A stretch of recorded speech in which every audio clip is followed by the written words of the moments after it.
Indy 103.1. We got John Frusciante from the Red Hot Chili Peppers sitting in with us right now. John, thanks for coming in. Thank you. What do you think of this spectacle? It's kind of fun. It's just a nice night. Yeah, it's a nice night in Hollywood. In a graveyard. So, John, the Ramones.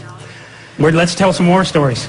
As far as Johnny goes, I've never known anybody who had such a clear idea about what he thought was cool and what he thought was good in music and in live performance. And the Ramones were definitely like a result of all the years since since the 50s, when he was first hearing rock and roll music, through the 60s, where he was constantly going to shows and constantly evaluating and rating every performer and every band that he saw. This is good. It's good when the guy, has a strap blower, or it's good when it's good when they stand close to each other, or when they don't look at each other. He had all these ideas. He wrote the book. All these ideas he developed from just being a fan of music, and I think what the Ramones ended up being in terms of live performance, in terms of their statement on music, was like this real specific idea of what was cool and what was good, crossed with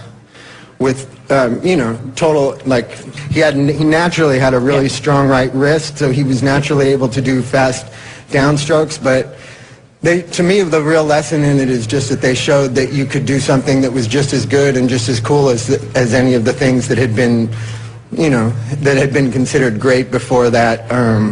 Things like Led Zeppelin and stuff. These people were great musicians. Virtuoso technique. And you could be just as cool as that, and just as good as that, and have just as good power as a band, just by sort of following these guidelines that he developed in his head in terms, as far as what's cool is the way that he would put it. And he was also very consistent with his beliefs. He didn't want to ever be like contradicting himself or going back on what he felt. He felt really strongly about it, and that also is the reason why the Ramones just kept doing their thing no matter what. He didn't want to start changing styles or start changing their aesthetic. Right. He felt really strongly that was what he had found, and And I can imagine there were people telling him to, hey, you got to do this, you got to do that. Don't you want to get to this level, to that level? He didn't seem to care.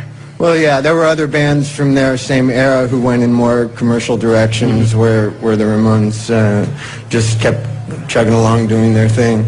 But it was a real pleasure for me to be able to be friends with somebody who had such because to me all those things are subjective. There's not really one thing that's cool or one thing that's good or whatever. You got to have balls to just say, I'm going to go with this. And on what the idea that those things are subjective is something that for me is important. But if Johnny would have felt like that, there never would have been the Ramones. There was things like the Stooges or whatever before that as far as I'm concerned, they're more the first punk band, but it wasn't as concise. It wasn't all over the place. Yeah, it was. I just mean in terms of doing exactly something specifically in this focused spirit of what punk rock is.